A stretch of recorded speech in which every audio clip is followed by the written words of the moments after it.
নমস্কার বন্ধুরা, সুপ্রিয়ার হেসেলে আপনাদের স্বাগত। আজকে চলে এসেছি নতুন একটি রেসিপি, মিষ্টি কুমড়োর কোপ্তা কারি। এর জন্য 250 মিষ্টি কুমড়ো নিয়েছি, সেটিকে কেটে ভালো করে ছিলে নিয়েছি, তার সঙ্গে ভালো করে ধুয়ে নিয়েছি। সেগুলো ছোট ছোট পিস করে নেব। মিষ্টি কুমড়োগুলো ছোট ছোট পিস করা হয়ে গেছে। এবার কড়াইয়ে জল চাপিয়ে দেব। এর জন্য গ্যাস জ্বালিয়ে নিয়েছি। কড়াইয়ে 1 কাপ জল দিয়ে দেব। তাতে মিষ্টি কুমড়োগুলো সেদ্ধ করব। সেটিকে ঢাকা দিয়ে সেদ্ধ করব।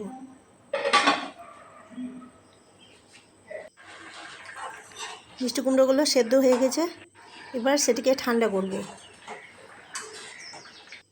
ঠান্ডা হয়ে গেলে গ্রাইন্ডারে পেস্ট করে নেব।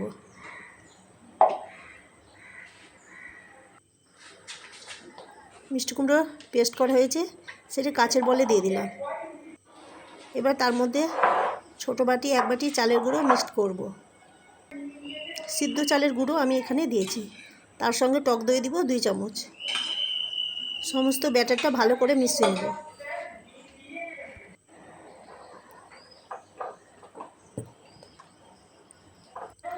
ব্যাটারটা ভালো করে মেশানো গেছে। এদিকে মশলা হিসেবে 6-7টা নিলাম কাজু, 20-25টি কাঁচা বাদাম, আর মগজ নেব 1 চামচ। গ্রাইন্ডার ঘুরিয়ে মশলাটা করে নেব। শেষের দিকে 2 চামচ টক দই দিয়ে আরেকবার মশলার ব্যাটারটি ঘুরিয়ে নেব। আমাদের মশলাটি তৈরি হয়ে গেছে। মিষ্টি কুমড়োর যে ব্যাটারটি ছিল সেটি কড়াইয়ে জাল দিয়ে শক্ত ডো তৈরি করে চাকুর সাহায্যে কেটে নিয়েছি। সেটিকে এবার তেলে ভেজে নেব। ধীরে ধীরে সুন্দরভাবে লাল করে ভাজতে হবে।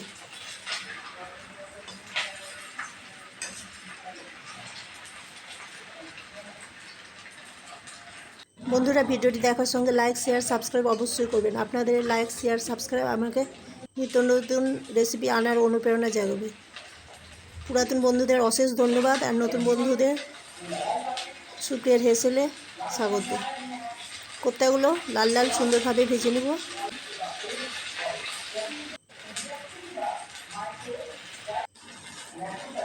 আমাদের মিষ্টি কুমড়োর কোপ্তাগুলো ভাজা হয়ে গেছে। সমস্ত কোপ্তা তুলে নিলাম। এবার কড়াইয়ে যে তেল আছে সেই তেলের মধ্যে জিরে ফোড়ন দিয়ে দেবো। তার সঙ্গে দেবো একটি তেজপাতা। যে মশলা করে রেখেছিলাম সেই মশলাটাও দিয়ে দিলাম। মিক্সার গ্রাইন্ডারে কিছু মশলা লেগেছিলো, সেটি জল সমেত ধুয়ে দিয়ে দিলাম। এবার দিলাম লবণ 1/2 চামচ, হলুদ দেবো 1/4 চামচ, লঙ্কা গুঁড়ো দেবো 1/4 চামচ। আপনারা ঝাল বেশি করলে ঝাল বেশি দিতে পারেন। এবার মশলাটা কষানো হয়ে গেছে, তার মধ্যে জল দিয়ে দিলাম। গ্রেভিটা ফুটে উঠলে মিষ্টি কুমড়োর যে কোপ্তাগুলো আছে সেগুলো ছেড়ে দেব। তার সঙ্গে দিব 1/2 চামচ চিনি। যেহেতু টক ভাব দিয়েছি, আমাদের মিষ্টি কুমড়োর কোপ্তা কারি তৈরি। ভিডিওটি দেখার জন্য অশেষ